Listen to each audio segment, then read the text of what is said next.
자기 소견에 옳은 대로. 자, 이 말씀은 오늘 읽으신 본문 25절에 나와 있는 말씀입니다. 25절 보겠습니다. 그때 이스라엘에 왕이 없으므로 사람이 각기 자기의 소견에 옳은 대로 행하였더라. 이렇게 말씀이 나옵니다. 이 말씀은 사사기 전체의 큰 주제가 되는 말씀입니다. 왕이 없으므로 사람이 자기의 소견, 자기 생각에, 자기 눈에 옳은 대로 행하였더라. 이것은 사사기 전체의 주제가 되는 것이고, 사람들이 자기 소견에 옳은 대로, 자기 생각대로 살아갈 때 얼마나 그 결과가 비참한지를 우리에게 보여주고 있습니다. 특별히 사사기 19장부터 21장까지가 하나의 사건을 다루고 있는데, 그 사건은 이스라엘 민족 간의 동족 상잔을 그리고 있습니다. 이스라엘 11지파와 베냐민 지파 간의 전쟁이 거기에 기록되어 있습니다. 그 전쟁으로 말미암아 제가 대충 따져보니까 적어도 한 15만 명의 이스라엘 백성들이 죽지 않았나, 그런 생각을 하게 됩니다. 15만 명이라는 것은 적은 숫자가 아니죠. 거기에는 싸움에 나간 군인들뿐만 아니라 여자들도 포함이 되어 있고 노인들도 포함이 되어 있고 아이들까지 다 포함이 되어 있습니다. 이스라엘 백성이 이 전쟁으로 말미암아 최소한 15만 명이 죽음을 당했습니다. 이 전쟁 가운데 강간도 있었고 방화도 있었고 납치도 있었고, 이것이 하나님을 믿는 백성 간에 일어날 수 있는 일인가 할 정도로 우리에게 큰 충격을 주는 그런 사건들이 가득합니다. 그런데 이렇게 이스라엘 민족의 가장 비극적인 사건, 서로가 서로를 향하여 칼을 겨누며 서로가 서로를 향하여 죽임으로 말미암아 15만 명 이상의 이스라엘 백성들이 생명을 잃어버린 이 가장 비극적인 사건에 그 중심에 누가 있는가? 레위 사람이 그 중심에 있습니다. 19장부터 이 말씀이 시작되는데 19장 1절 말씀 한번 보겠습니다.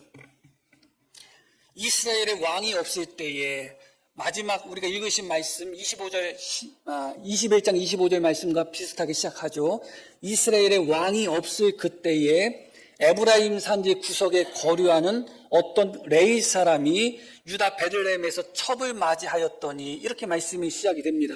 바로 이 레위 사람, 이 한 사람으로 말미암아 이스라엘 백성 간의 전쟁이 생겼고, 그 전쟁으로 말미암아 수많은 이스라엘 백성들, 어린아이 포함해서 수많은 이스라엘 백성들이 죽음을 맞이하게 되고, 그 과정 속에서 방화와 납치와 수많은 그런 끔찍한 일들이 발생했다고 말씀드렸습니다. 한 사람, 그 한 사람이 누구였냐? 레위 사람입니다. 이름이 무엇인가? 이름이 언급되어 있지 않습니다. 이 1절에서 제가 제 눈에 쏙 들어온 단어가 무엇이냐면 에브라임 산지 구석, 이 구석이라는 단어가 제 눈에 쏙 들어왔습니다.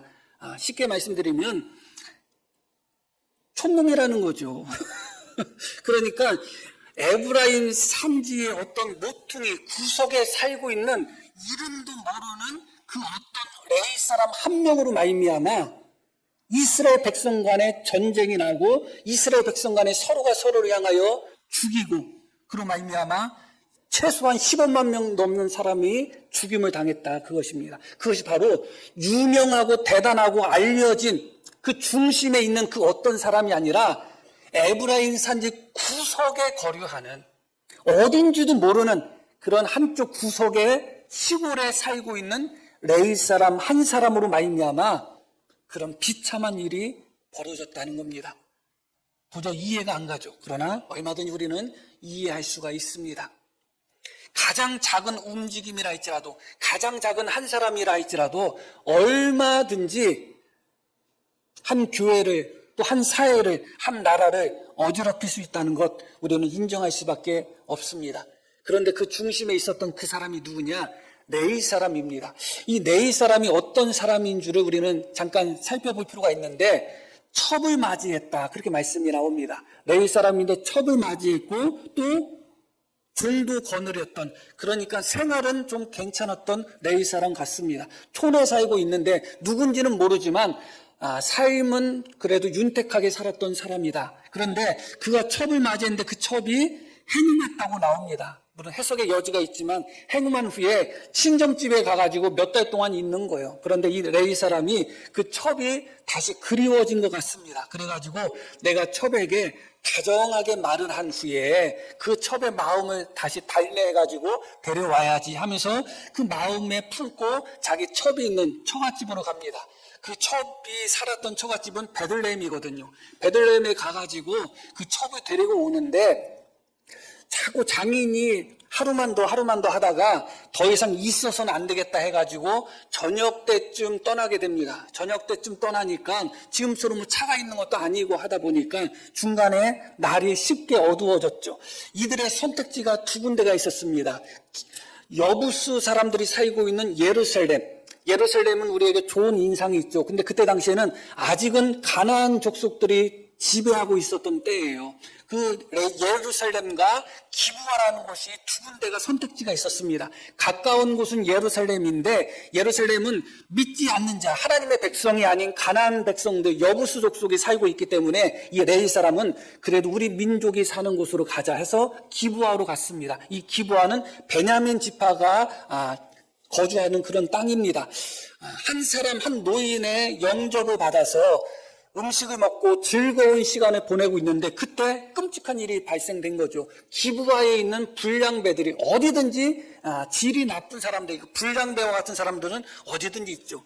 그런데 이 불량배들이 찾아와가지고 이 레위 사람을 끄집어 내놓으라는 겁니다. 그 사람을 우리가 쉽게 말씀드리면 동성애를 하겠다, 그런 뜻을 내비치는 거예요. 정말 끔찍한 일이죠. 성경에 보면 동성애에 관한 말씀이 나오는데 가장 대표적인 것이 소돔이죠. 소돔은 하나님의 백성이 아니었습니다. 그런데 이 여부수, 기브아 사람들은 베냐민 지파 사람들이에요. 이스라엘 백성들 간에 이런 동성애가 표면적으로 드러난 것이 첫 번째 이 사례가 되는 것입니다. 소돔 사람과 전혀 다를 바가 없는, 하나님을 믿지 않는, 멸망받을 수밖에 없는 소돔 사람과 전혀 다를 바 없는 행실을 베냐민 지파에 있는 기브아 사람들이 그런 행실을 보이는 거예요.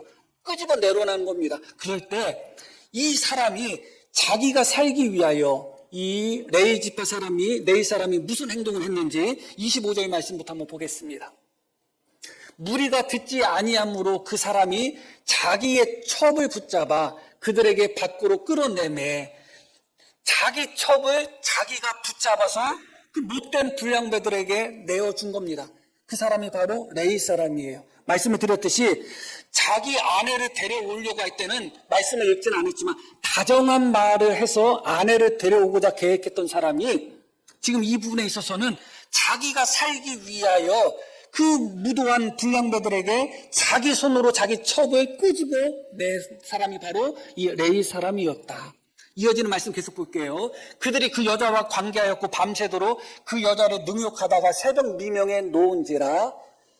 동틀 때 여인이 자기의 주인이 있는 그 사람의 집 문에 이르러 엎드려져 발길까지 거기 엎드려져 있더라. 너무 비참한 장면이 이어지고 있죠. 밤새도록 그 못된 인간들에게 고통을 당한 후에 이 여인이 자기 남편이 있는 집으로 와가지고 그 집 문 앞에서 쓰러져 있는 것입니다. 이어지는 말씀 볼게요. 그의 주인이 레위 사람을 이야기합니다. 일찍 일어나 집 문을 열고 떠나고자 하더니, 아니 자기 부인은, 자기 첩은 자기 손으로 악한 자들에게 내어주고 아침 일찍 일어나서 자기는 그냥 떠나려고 하는 거예요. 얼마나 악한 인간인지를 보여주고 있죠. 그런데 떠나려고 하는데 그 여인이 집 문에 엎드려져 있었다, 이렇게 말씀이 나와요. 그리고 그의 두 손이 문지방에 있는 것을 보고 이어지는 말씀, 그에게 이르되 뭐라고 하느냐, 일어나 우리가 떠나가자. 이게 할 말인가요? 그 아내가 첩이 죽었는지 살았는지도 모르는 상태에서 문지방에 딱 엎드려져 있는데 야 가자, 일어나서 가자, 그러고 있는 거예요.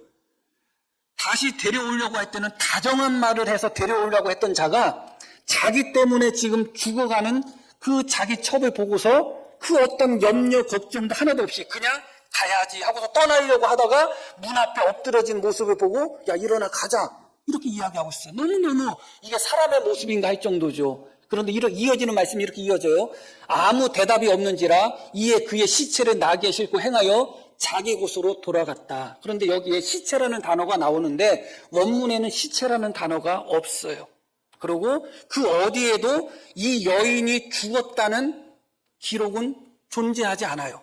일반적으로 이 여인이 강간당하다가 그 고통 속에서 죽었다면 이 남자가 일어나 떠나자 했을 때 그 여인이 죽은지라 그렇게 표현하는 게 맞아요. 그런데 성경은 뭐라고 이야기하고 있느냐? 여자가 아무 대답도 없었다는 겁니다. 죽었다는 것이 아니에요. 그런데 우리 성경은 이 부분에 의역한 거예요. 아마 죽었겠지 의역해서 시체라고 나오는데 원문에는 시체라는 단어가 전혀 나오지 않아요. 아무 대답도 하지 않은 그녀를 나귀에 실은 것입니다. 그러니까 성경은 우리에게 무엇을 이야기해 주고 있는가? 이 여인이 살아있을 가능성이 충분하다는 것을 보여주는 거예요. 살아있었다면 이 여인이 그 고통 속에서 의식이 없는 그런 상태였겠죠. 그러면 그런 의식이 없는 상태였다면 당연히 그 여인을 억지로 나귀에 태워서 데리고 가서 그런 짓을 하는 것이 아니라 그 여인의 의식이 회복될 때까지 간호를 하는 것이 맞죠. 다시 말씀드립니다. 성경은 이 여인이 죽었다고 기록하지 않습니다. 그 여인이 대답이 없었다고만 기록하고 있습니다. 일반적으로 성경에 있어서 여인이 죽었다면 죽었다고 명시하는 것이 일반적인 성경 기록의 모습이에요. 그런데 아무 대답도 없었다. 그렇게 기록됩니다. 아무 소리를 하지 않은. 그래서 우리로서는 그 여인이 실제로 죽었는지 살아있었는지 우리로서는 단정 지을 수 없는 그런 상태의 여인을 나귀에 태우고 갑니다. 이어진 말씀도 계속 볼게요. 그 집에 이르러서는 칼을 가지고 자기 첩의 시체를 거두어. 여기서 시체라는 단어 또 나오죠. 원문에는 시체라는 단어가 없어요. 이것도 의역한 거예요.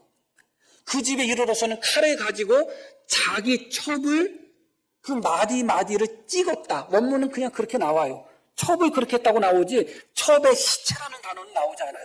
그렇기 때문에 충분히 가능성 있는 것이 무엇이냐?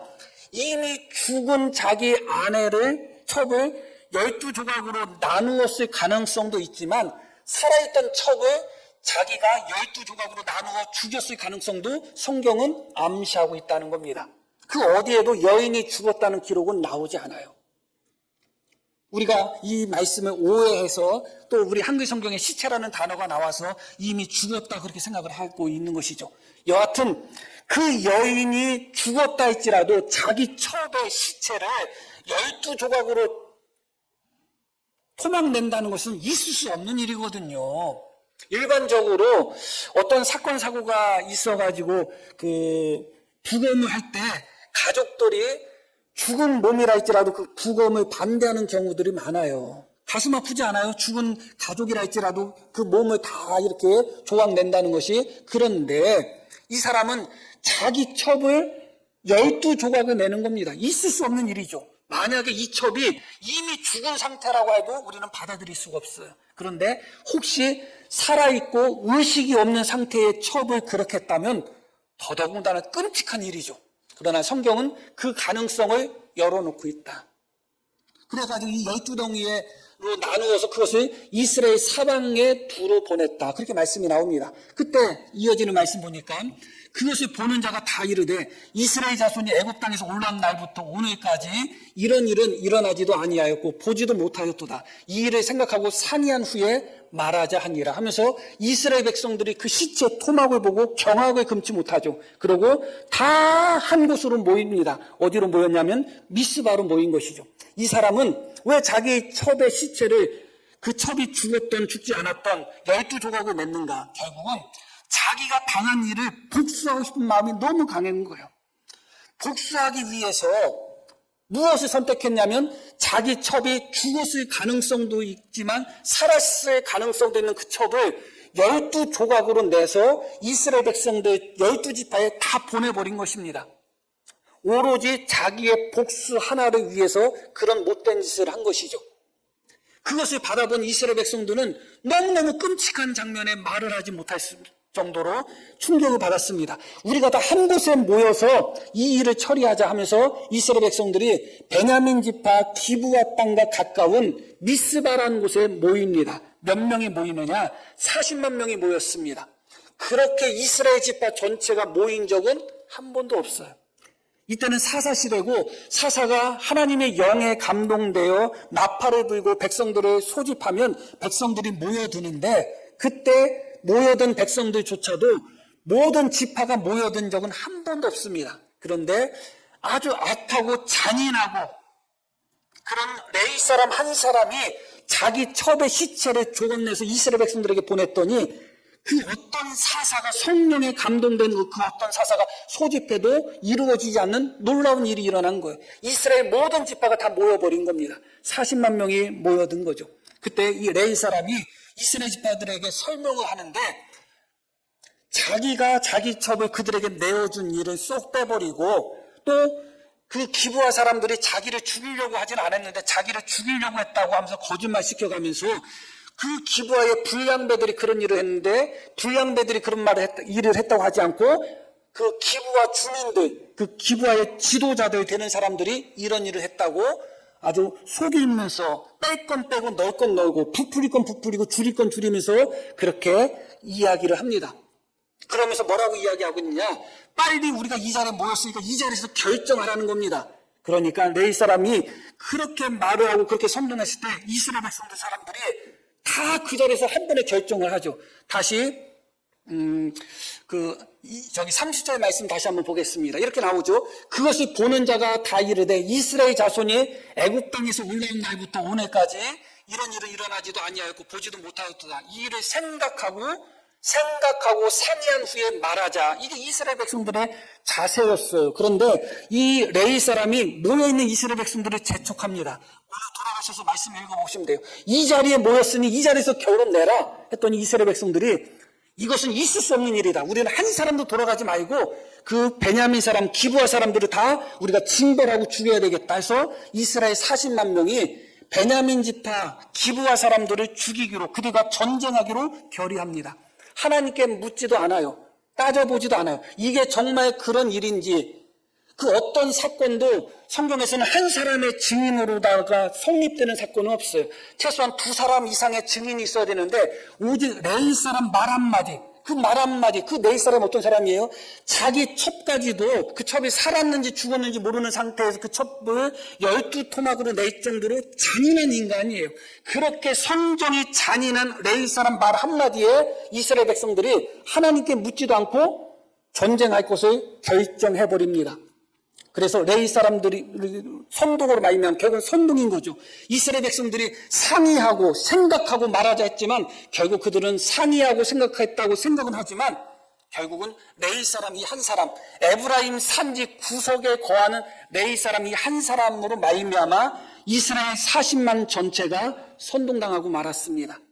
그래서 이제 베냐민과 전쟁을 선포합니다. 그런데 문제는 이 베냐민 사람들이 자기들이 잘못한 것을 인정하고 기브아 사람들만 내어주면 문제될 것이 하나도 없는데 그러지 않았습니다. 자, 다시 20장 14절 말씀부터 볼게요.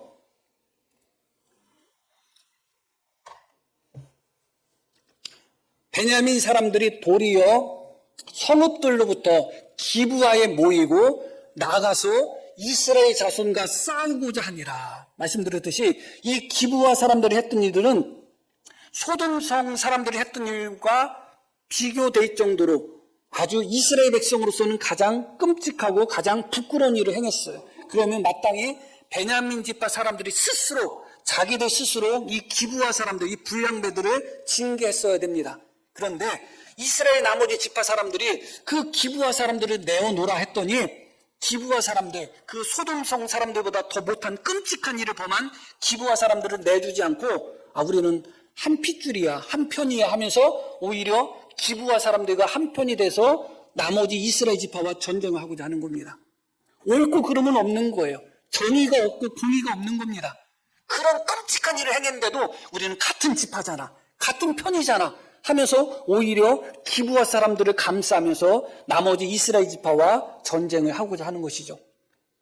역시 그들도 자기 소견에 오른 대로 하나님의 뜻을 따르지 않고 공의를 따르지 않고 정의를 따르지 않고 올바름을 따르지 않고 아무리 동성을 했든 아무리 사람을 죽였든 아무리 짐승 같은 짓을 했든 우리 핏줄이니까 우리 같은 족속이니까 우리 편이니까 하면서 그들의 편을 들어주고 있는 기브아 사람들의 모습을 우리가 베냐민 사람들의 모습을 발견합니다. 이제 어쩔 수 없이 베냐민 사람과 이스라엘 11지파 간의 전쟁이 벌어질 수밖에 없습니다. 그것을 이제 계속 이어서 말씀이 설명되고 있는데 그때 그 성읍들로부터 나온 베냐민 자손의 수는 칼을 빼는 자가 모두 26,000명이요 그 외에 기브아 주민 중 택한 자가 700명이다. 26,000명의 베냐민 지파의 용사들이 있었다. 칼을 빼는 자. 그리고 그 외에 기브아 주민, 바로 그 사건의 발단이 된 기브아 주민 중에는 700명이 있었다고 나옵니다. 그런데 이 700명이 어떤 사람들인가? 이어지는 말씀 계속 보면 이 모든 백성 중에서 택한 700명은 다 왼손잡이라 물매로 돌을 던지면 조금도 틀림이 없는 자들이더라. 이렇게 말씀이 나옵니다. 그 기브아 사람 700명, 기브아에서 싸우고자 나왔던 그 700명, 문제가 됐던 그 불량배들이 있었던 그 기브아 사람 700명은 어떤 사람들이냐? 다 왼손잡이라는 거예요. 그때 당시에는 왼손잡이가 많지 않거든요. 더군다나 우리가 아는 바와 같이 베냐민이라는 이름의 뜻이 무엇이에요? 오른손의 아들이라는 뜻이에요. 그러니까 자기 지파가 속해 있는 지파의 이름 뜻, 나는 베냐민 지파야 할 때 베냐민 지파의 뜻이 오른손의 아들이라는 뜻인데 그 오른손의 아들이라는 뜻을 가진 베냐민 지파 사람 중에 유독 불량배들이 가득했던, 그래서 못된 짓을 범했던 기브아 사람들은 한결같이 왼손잡이였다. 이게 뭔가 이상하죠, 이게. 자판가? 모르겠어요. 오른손잡이는 우파고 모르겠어요. 그런 의미는 아니죠. 그러나 중요한 것은 무엇이냐? 성경에서 오른손이 상징하고 왼손이 상징하는 것이 분명히 있어요. 더군다나 말씀드렸듯이 자기 지파는 오른손의 아들이라는 뜻을 가진 지파인데 그런 지파에서 한결같이 이 기브아 사람들은 왼손잡이들이었다. 오른손을 쓰는 자들이 아니라 왼손을 쓰는 자들이었다는 것을 보여주고 있어요. 성경에서 일반적으로 오른쪽과 왼쪽이 별 의미 없이 사용될 때도 있지만 오른쪽과 왼쪽이 비교돼서 사용될 때는 오른쪽은 오른쪽 말 그대로 옳은 또 권능, 영광 그런 의미를 상징하고 있고 왼쪽은 좀 열등한 혹은 어떤 의미에서 혹은 사탄에 속한 그런 의미가 포함이 되어 있어요. 그러나 거기까지 우리가 볼 필요는 없다 할지라도 최소한 이들이 한결같이 왼손잡이였다는 것은 일반적으로 그들이 자기 족속의 성격과는 맞지 않는 사람들이었다는 거예요. 반항적인 기질이 있었다는 거예요, 사실은. 지금도 왼손잡이로 태어났어도 사회적인 어떤 그런 부분이나 가정에서 그런 것 때문에 왼손잡이로 태어났어도 오른손을 쓰는 사람이 많은데 이때 당시에는 더군다나 왼손잡이는 사람들이 좋게 보지를 않았기 때문에 왼손잡이라 할지라도 오른손을 쓰는 시대입니다. 그런데 이들은 한결같이 왼손을 썼다. 그런데 뭐라고 나오냐면 물매로 돌을 던지면 조금도 틀림이 없는 자들이다. 이것은 돌을 던지는데 조금도 틀림이 없다는 것은 머리카락 하나도 맞추는 자들이다. 그렇게 나와요. 머리카락 하나도 맞추는 자다. 그런데 성경에는 가늠한 자들은 특히 이 기브아 사람들 같은 가늠한 자들은 돌에 맞아 죽게 되어 있거든요. 사실은 돌에 맞아 죽을 사람들이 기브아 사람들인데 돌에 맞아 죽을 기브아 사람들이 오히려 그 왼손에 돌을 들고 있는 거예요.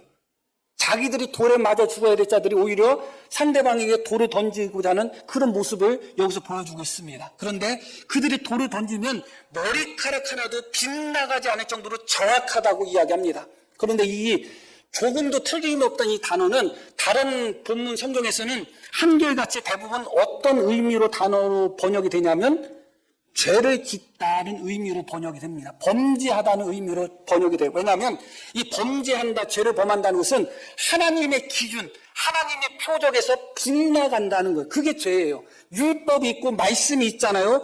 말씀에 미치지 못하거나 말씀에서 빗나가는 게 죄거든요. 그런데 이들은 돌을 던질 때는 머리카락까지도 맞추는 자들이 하나님의 말씀과 하나님의 뜻에는 한결같이 빗나가고 있는 것입니다.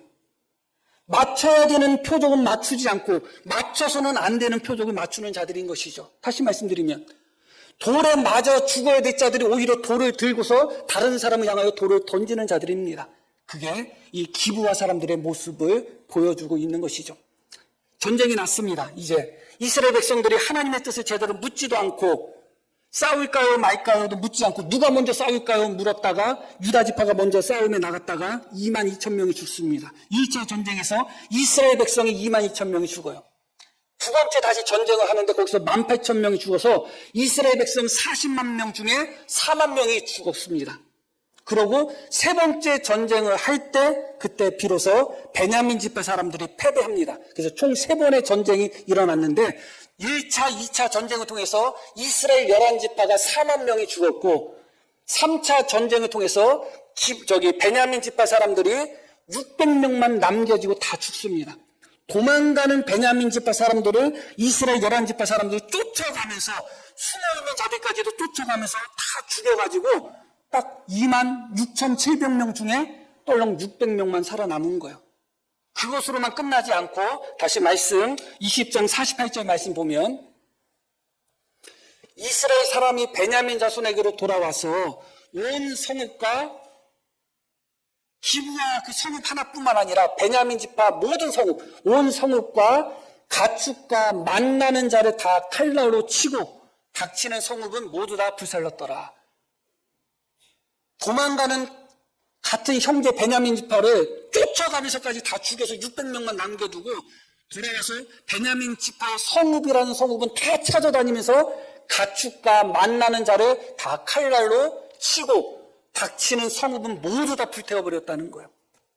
이것은 이스라엘 백성들이 가나안 족속들에게 해야 될 일인데 정작 그들은 가나안 족속들에게는 이런 일을 하지 않고 자기 민족, 자기 동족에게 이런 일을 하는 거예요. 말씀드렸듯이 하나님의 말씀, 하나님의 표준에는 빗나가면서 자기 형제를 향하여 돌을 던질 때는 머리카락도 틀림없을 정도로 돌을 던지는 사람들처럼 하나님의 뜻에는 한결같이 어긋나면서 하나님의 뜻에 반하는, 하나님의 뜻과 전혀 상관없는 죄악된 일을 할 때는 너무너무 이들의 마음도 잘 맞고 이들이 하는 일들이 너무너무 잘 성취되고 있는 것을 보게 됩니다.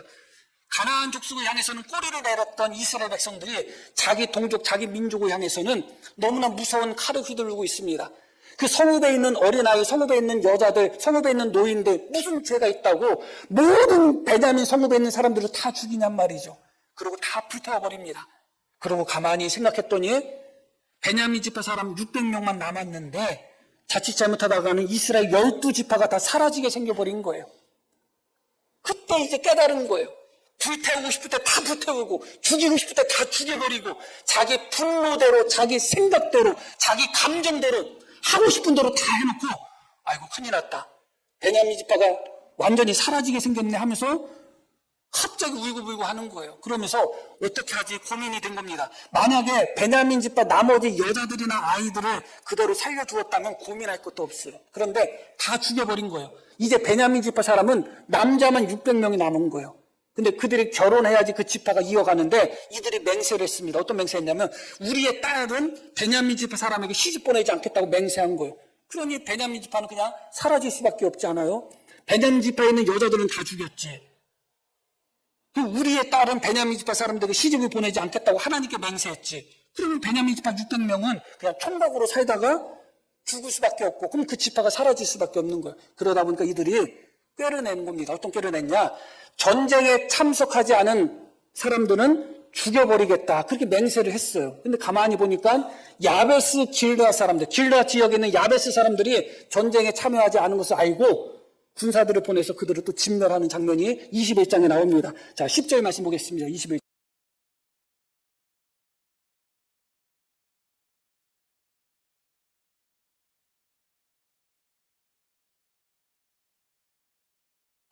길르앗 주민과 부녀와 어린아이를 칼날로 치라. 이어지는 말씀. 너희가 행할 일은 모든 남자 및 남자와 잔 여자를 진멸하여 바칠 것이니 하였더라 해서 베냐민 지파 600명에게 아내를 얻어주기 위해서 자기 민족인 야베스 주민을 다 죽여버립니다. 여자만 빼고. 그래서 그 여자를 몇 명 구했냐면 시집가지 않은 처녀만 400명을 구했거든요. 그러면 15세에서 20세 사이가 결혼 적령기고 그 중에 많은 여인들이 결혼을 했을 거 아니에요? 그 중에 처녀만 400명이라면 길르한 야베스 사람의 주민은 몇만 명은 된다고 봐야 돼요. 우리 북왕 지역에 처녀가 몇 명 될 것 같아요? 그러니까 자기들이 했던 맹세를 지키겠다고 베냐민 사람들에게 아내를 얻어주겠다고 야베스 사람 몇만 명을 또 어린아이 여자 할 것 없이 다 죽여버립니다. 그런 끔찍한 짓을 범해요. 그랬는데 400명밖에 안 되잖아요. 200명이 부족합니다. 그래서 또 머리를 썼는데 무슨 머리를 썼냐? 하나님 앞에 절기를 지키는데 그 절기 중에 밤에 하나님 성소에 있는 곳에서 여자들이 춤을 추는 그런 행사가 있는데 베냐민 지파 사람 200명에게 무엇이라고 이야기하냐면 하나님의 절기 가운데 그 절기를 기뻐하면서 춤추는 여자들을 숨어 있다가 납치해 가라. 그렇게 시킨 거예요. 그래서 실로에서 하나님께 예배드리고 제사드리는 그 장소, 하나님께 절기를 지키고 하나님 앞에 기뻐하고 춤추는 여인들을 200명을 그 자리에서 다 납치해가고 강간하고 그런 짓을 범합니다. 이런 모든 일들이 한 사람, 에브라임 산지 구석에 있는 한 사람으로 말미암아 시작됐다는 것을 기억할 필요가 있죠. 그런데 어째서 이런 일들이 일어났는가? 다시 우리가 처음 시작했던 말씀으로 돌아갑니다. 자기 소견에 옳은 대로 행했기 때문에 그래요. 자기 소견에 옳은 대로 행했기 때문에 그렇습니다. 자, 이스라엘 백성들이 이런 탄식을 합니다. 자, 21장 3절인데 이르되 이스라엘의 하나님 여호와여 어찌하여 이스라엘에 이런 일이 생겨서 오늘 이스라엘 중에 한 지파가 없어지게 하시나이까? 어찌하여 이스라엘에 이런 일이 생겼습니까? 어찌하여 이스라엘 민족이 이렇게 되고 베냐민 지파가 어찌하여 멸망하게 되고 어찌하여 이스라엘 민족 같은 민족끼리 서로 칼을 겨누고 서로 죽이고 서로 돌 던지고 어찌하여 이런 일이 벌어졌습니까? 하나님 탓을 하는 것처럼 약간은 느껴집니다. 왜 이런 일이 벌어졌을까요? 우리도 그런 생각을 할 때 있죠. 어떻게 해서 우리나라가 이렇게 됐지? 어떻게 해서 우리 가정이 이런 일이 생겼지? 어떻게 해서 우리 교회가 이런 교회가 되었지? 우리가 그렇게 생각할 때가 있죠. 성경이 사사기가 주는 결론은 뭐냐? 이스라엘 백성들은 하나님 어찌하여 이스라엘 민족이 이렇게 됐습니까? 어찌하여 우리가 서로가 서로를 향하여 죽이고 어찌하여 우리가 서로를 향하여 싸우고 어찌하여 우리가 한 민족 한 족속 되었던 베냐민 지파를 멸망시켰습니까? 왜 이런 일이 일어났습니까? 그것에 대한 답이 무엇이라고요? 자기 소견에 옳은 대로 행했기 때문에 내가 하고 싶은 대로 내 감정대로 내 생각대로 하나님께 묻지 않고 하나님의 뜻을 구하지 않고 내 소견에 옳은 대로 살았기 때문에 그런 것입니다. 사회가 왜 혼란스러울까요? 다 잘난 사람들이 자기 생각대로 사니까 혼란스러운 거예요. 가정도 마찬가지고 교회도 마찬가지입니다. 어떻게 해서 우리 교회가 이렇게 됐지? 하나님 뜻대로 성도 하나하나가 하나님 뜻대로 살면 그렇게 되겠어요?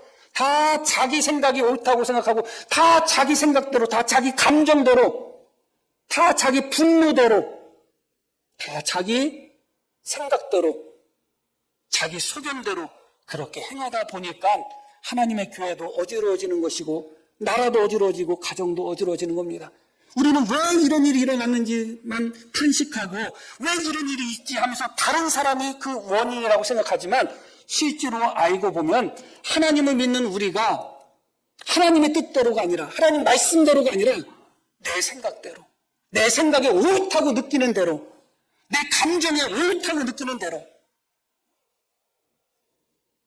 내 소견에 옳다고 느끼는 대로 그래서 내가 하고 싶은 대로 하고 말하고 싶은 대로 말하고 행동하고 싶은 대로 행동을 하다 보니까 하나님의 교회도 어지러워지고 사회도 어지러워지는 것이죠. 다른 사람에게 있는 것이 아닙니다. 그러나 제가 오늘 드리고자 하는 진정한 결론은 여기에 있지 않습니다. 제가 드리고자 하는 진짜 결론은 무엇이냐? 사람들마다 다 자기 소견에 옳은 대로 행했다고 하는데 그 자기 소견이 사실은 오늘 본문 말씀에서는 악하고 간사하고 완악한 자기 분노를 참지 못하고 자기 정욕을 참지 못해서 원수 받고 복수하기 위하여 자기 첩이 살았는지 죽었는지 단정지을 수 없는 그런 첩을 12 토막까지 내서 이스라엘 백성들을 선동한 레위 사람 그 한 사람의 선동된 생각이었다. 자기 생각이라고 생각되지만 사실은 자기 생각이 아니라 레위 사람에게 선동된 생각이었다. 그게 무서운 거예요. 많은 사람들이 좌파건 우파건 많은 사람들이 자기 생각이라고 생각하지만 대부분 사람들이 내 생각이라고 생각하는 그 생각이 사실은 선동되고 미혹된 생각이라는 것을 기억할 필요가 있어요. 하와가 하나님의 말씀, 선악과를 따먹는 날엔 죽을 거라는 하나님의 말씀을 가지고 살았습니다. 그런데 뱀이 하와에게 말하죠. 따먹으면 하나님처럼 돼. 따먹으면 눈이 밝아져. 그 뱀의 말에 듣고 뱀의 말에 미혹되자마자 하와가 선악과를 봤더니 보암직도 하고 지혜롭게 할 만큼 탐스럽게 보인 겁니다. 그게 하와의 생각인가요? 맞아요. 그러나 뱀에게 미혹된 생각이에요. 수많은 사람들이 내 생각이라고 생각하고 있지만 사실은 누군가의 혹은 세상에 미혹된 선동된 생각을 내 생각이라고 생각하며 그렇게 살아가고 있는 것입니다. 우리가 어렸을 때부터 받는 교육, 어떤 교육을 받아요? 기독교 교육을 받아요? 그렇지 않죠. 세상은 하나님께 속해 있어요? 마귀에게 속해 있어요? 마귀에게 속해 있죠. 물론 신학적으로 더 복잡한 문제가 있지만 세상의 가르침이 하나님의 말씀과 일치하지가 않아요. 그런데 우리는 태어나서부터 계속 세상의 가르침과 세상의 소리를 듣고 살아가고 있어요. 세상의 가르침과 세상의 소리는 반기독교적이고 반하나님적인 것입니다. 우리는 그런 소리를 듣고 살아왔어요. 나도 모르게 내 생각이라는 것이 세상에서 들어왔던 반기독교적이고 반신앙적인 생각이 마치 내 생각이라고 생각하면서 신앙생활하는 자들이 너무 많아요. 얼마나 무서워요. 정말 무서운 거죠. 자기 생각대로 자기 소견에 옳은 대로 행했는데 그 소견이 결국은 그 어떤 사상이나 그 어떤 이념이나 그 어떤 세상의 소리에 미혹된 생각이라고 생각해 보시기를 바랍니다. 그리고 그것이 반기독교적인 사상이고 반기독교적인 생각이라고 생각해 보시기를 바랍니다. 많은 성도들이 이렇게 세상의 소리를 자기 생각인 것처럼 세상의 가르침을 자기 생각인 것처럼 반기독교적인 세상의 그런 개념들이 마치 자기의 소견인 것처럼 생각하며 그렇게 반기독교적이고 반신앙적인 생각을 품고 신앙생활을 하고 있는 겁니다. 그게 자기 소견이라고 착각하고 있는 것입니다. 이들은 지금 자기 소견에 옳은 대로 자기 형제들 베냐민 사람들을 다 죽여버립니다. 그러나 사실은 이들이 그렇게 한 것은 말씀드렸듯이 레위 사람의 선동에 의한 것이었습니다. 그 레위 사람이 어떤 사람이었어요? 우리가 조금이라도 존경할 만한 사람이에요? 아니잖아요. 너무 잔인한 자고 너무 간사한 자고 자기 첩조차도 12토막을 내서 원수 갚으려고 그렇게 이스라엘 백성들을 보내고 거짓으로 이스라엘 백성들을 선동한 그런 보잘것없는 한 사람의 선동에 이스라엘 민족의 전체가 놀아났고 그들 스스로 자기 소견이라고 생각했던 것이 결국은 선동된 그런 생각이었다. 군자가 이런저런 말을 했죠. 나이에 대해서 이야기하는데 70에 돼서는 자기가 원하는 대로 자기 본능대로 살아도 법에 어긋나지 않았다. 공자가 그런 말을 했어요. 내가 살고 싶은 대로 살아도 법에 어긋나지 않았다는 거예요. 우리 찬송가 가사 중에 나의 품은 뜻, 주의 뜻 되기를 원합니다 하는 찬송가 가사가 있죠. 만약에 우리가 품는 뜻이 주님의 뜻이라면 내 생각대로 살아가도 그게 주님의 뜻이 돼버리는 거예요. 그런데 세상에 우리가 정말 세상에서 수많은 소리를 듣고 살아요. 그런 수많은 반기독교적인 소리를 듣고 그게 마치 내 생각인 것처럼 생각하면서 그 안에서도 그런 반기독교적인 행동을 하고 말을 하고 판단을 하는 이들이 너무 많은 거예요. 예수님을 믿는 사람은 우리가 품은 뜻이 주님의 뜻과 일치돼야 되는 거예요. 그래서 우리는 언제나 주님의 뜻을 추구해야 되겠죠. 무엇이 주님이 원하는 것인가? 그러나 결국은 내가 원하는 것을 행했음에도 불구하고 그것이 주님의 뜻과 일치될 정도로 성숙해져 나가야 되는 거죠. 내가 원하는 뜻이 주님의 뜻과 반대되고 하나님의 뜻과 반대되고 그것은 결국은 내 뜻이 아닙니다. 미혹된 뜻이고 오염된 뜻이죠. 빌립보서 2장 5절 말씀 우리가 잘 아시는 말씀을 한 절 보고 마치겠습니다. 너희 안에 이 마음을 품으라. 이 마음이라는 것은 생각이라는 단어로 옮길 수도 있습니다. 너희 안에 이 마음, 이 생각을 품으라. 어떤 마음, 어떤 생각? 그리스도 예수의 마음이다. 그리스도 예수의 생각이다. 우리 안에 예수님의 마음, 우리 안에 예수님의 생각이 품으면 나의 품은 뜻이 주님의 뜻인 거예요. 내 소견에 옳은 대로 행해도 주님의 뜻과 어긋나지 않아. 그러나 우리가 세상의 뜻을 품고 세상의 가르침을 품고 살다 보면 결국은 그것이 나의 뜻인 것처럼 생각이 되지만 결국은 이미 오염된, 이미 변질된 세상의 가르침이라는 것을 우리는 인정할 수밖에 없습니다. 우리 성도님들도 이 말씀을 오늘 깊이 기억하셔야 돼요. 내가 갖고 있는 생각이 어쩌면 이미 오염된 생각일 수도 있어요. 이미 미혹된 생각일 수도 있어요. 이미 세상에 유혹된 생각일 수가 있어요. 그렇기 때문에 언제나 나의 품은 뜻, 내 뜻이 주님의 뜻과 같은지를 언제나 점검하며 그렇게 우리의 뜻과 주님의 뜻이 하나가 되시는 그런 은혜가 우리 속에 넘치기를 소망합니다. 자, 우리 들으신 말씀 기억하며 함께 기도하시겠습니다.